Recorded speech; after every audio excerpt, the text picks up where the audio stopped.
हर एक engineering student के दो ही नाइटमेयर हैं। पहला नाइटमेयर अपनी 4 साल की इंजीनियरिंग करने के बाद जॉब नहीं लगना, दूसरा होता है कॉलेज के दौरान ही केटी या फिर बैक लग जाना। और सिद्धार्थ भैया का यही नाइटमेयर सच हो गया। तो सिद्धार्थ भैया वन ऑफ द आईआईटीज़ के स्टूडेंट थे जिनकी रैंक अंडर 9000 थी और उनकी ब्रांच भी सीएससी थी, बट स्टिल उन्हें अपनी आईआईटी की डिग्री को छोड़ना पड़ा बिकॉज ऑफ दिस। तो बात थी 2022 की, जब मेरा एक आईआईटी वाला दोस्त जो कि मेरा स्कूल फ्रेंड था वो आया घर अपनी एंड सेम वेकेशन में। जो मेरा दोस्त था वो 1 साल मेरे से छोटा हो गया था because he took a drop for IIT, clearing the IIT जेडवाली, एंड सक्सेसफुली उसने कर भी दिया। तो हमेशा की तरह एक रिचुअल रहता था कि जब भी हमारा कोई दोस्त आता था हम उसके घर पहुंच जाते थे। 1-2 दिन बाद जब अपना सफ़र से थोड़ा बहुत रिलैक्स होते हुए थोड़ा सही हो जाता था, हम अगले ही दिन उसके घर पहुंच जाते थे।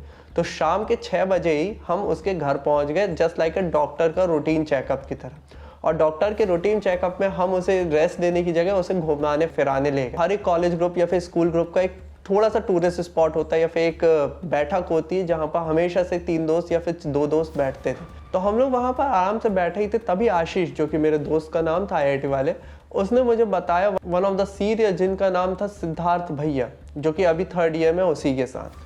तो उधर पर उसी टाइम पे हमने इंटरप्ट करते बोला, यार आईआईटी में क्या इतनी ज़्यादा रैगिंग है? मतलब आईआईटीज़ में इतना ज़्यादा खौफ है क्या सीनियर्स और तुम्हारे बैचमेट का कि तुम्हें अपने बैचमेट को भी तुम्हें भैया कह के बुलाना पड़ता है? तो ही सेड कि यार ऐसी बात नहीं है, he is my batchmate but he is not. मैं बोला थोड़ा डिटेल में समझा, क्या फॉर्मूलाज की तरह समझा रहा है तू? वो बोलता है कि सिद्धार्थ भैया जो है वो 3rd ईयर में है ऑन पेपर्स, बट वो एक्चुअल में पास आउट हो जाने चाहिए थे, या फिर बोला जाए तो वो 5th ईयर में होने चाहिए थे। मैंने बोला यार ये कैसा तुम लॉजिक देने चाह रहे हो यार, चल एक बार समझ आते हैं कि 1 ईयर बैक होती है तो हम इतना ले सकते हैं।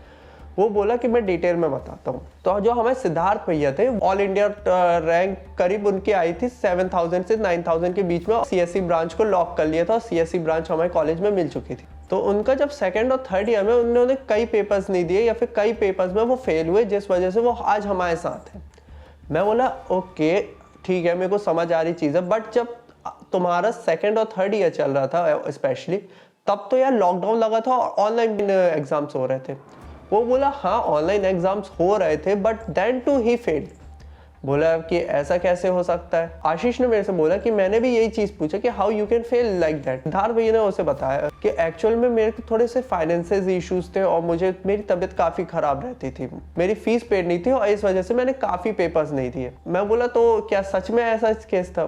तो आशीष बोला देख यार मेरे को इतना ज़्यादा कंफर्मेशन नहीं मिला उनसे कि हाँ सच में ऐसा कुछ हुआ होगा, बट मेरे को एक डाउट था कि हाँ शायद तक ऐसा हो भी सकता, नहीं भी हो सकता।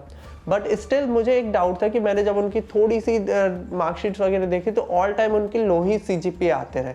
मतलब उन्होंने ना 1st ईयर में अच्छे से पढ़ाई की है, ना 2nd ईयर में, 3rd ईयर में, कोई भी ईयर में अच्छे से पढ़ाई नहीं की। तो अगर फॉर केस अगर हम मान लें कि अगर उनके 2nd और 3rd ईयर में भी अच्छे उनके सीजीपीए नहीं आते, मतलब उनके वो पास भी कर लेते या फिर वो अच्छे से एग्जाम भी दे दे, तब भी वो कॉलेज पास आउट नहीं हो सकते थे। मैं बोला ऐसा क्यों? बिकॉज यार एक रूल रहता है हर एक कॉलेज में, इवन द आईआईटीज़ में तो रहता ही है, पर तुम्हारे कॉलेज का नहीं पता, कि आपके सर्टेन अमाउंट ऑफ सब्जेक्ट्स में इतने होने चाहिए। मतलब आपका जो 1st और 2nd ईयर का टोटल और सीजीपीए वो सर्टेन 5 सीजीपीए 6 सीजीपीए के ऊपर होना चाहिए, तभी आपको 3rd ईयर में प्रमोट किया जाता है। या तो आपका ये भी हो सकता है कि अगर आपके 1st ईयर में कोई बैक वगैरह है, मान लो इंजीनियरिंग मैथमेटिक्स में आपकी बैक है M1 में, तब भी आप 3rd ईयर में नहीं जा सकते, आपको क्लियर करनी पड़ेगी अपनी 1st ईयर की बैक, तभी आप 3rd ईयर में जा सकते हो। तो मैंने पूछा तुझे कौन सा रीज़न लगता है कि क्या है? बोलता है कि देख मैं अपना ओपिनियन बताता हूँ उनके बारे में, सिद्धार्थ भैया के बारे में।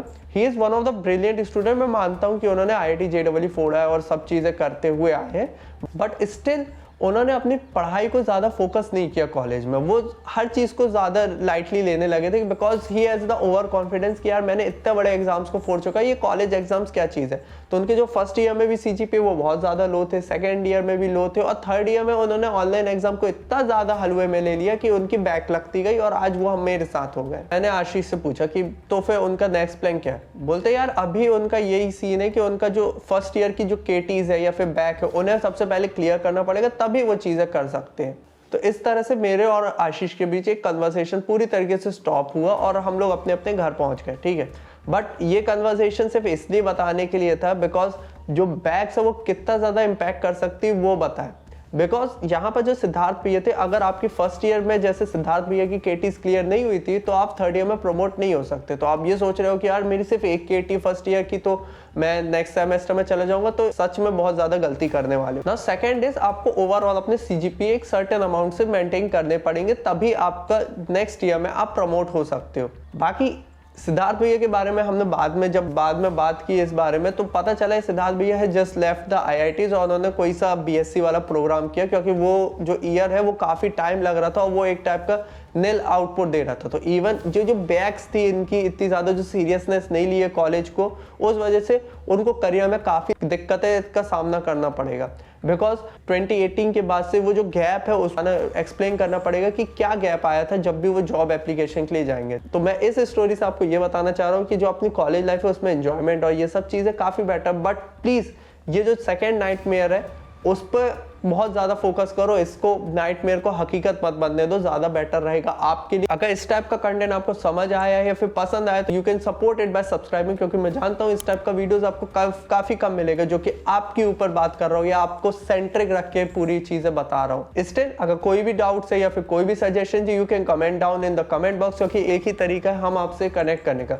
और भी सोशल मीडिया के लिंक्स है, अगर आप वहां पर कनेक्ट होना चाह रहे हो या फिर फॉलो करना चाह रहे हो यू कैन कनेक्ट देयर, और काफी लिंक्स हमने डिस्क्रिप्शन में डाल के रखा है या फिर आपको इधर इधर देखने मिल रहा होगा, तो वहां से भी आप इंस्टाग्राम हो गए, टेलीग्राम हो गया, व्हाट्सएप चैनल हो गए, सब में ज्वाइन हो सकते हो। तो सेकेंड नाइटमेयर को तो मैंने आपका दूर कर दिया कि आप इस तरह से चीजों को फिगर आउट करो, निकलो यहाँ से। बट देयर इज वन पहला नाइटमेयर तो अभी भी है, दैट इज अगर आपका प्लेसमेंट नहीं लगे या फिर आपको जॉब नहीं मिली। बट जॉब मिलने से पहले आपको ये पता होना चाहिए कि आपकी प्लेसमेंट एलिजिबिलिटी क्या क्या है। तो ये वाला वीडियो चेक करो और यहाँ पर पूरी प्लेसमेंट एलिजिबिलिटी पता कर लो,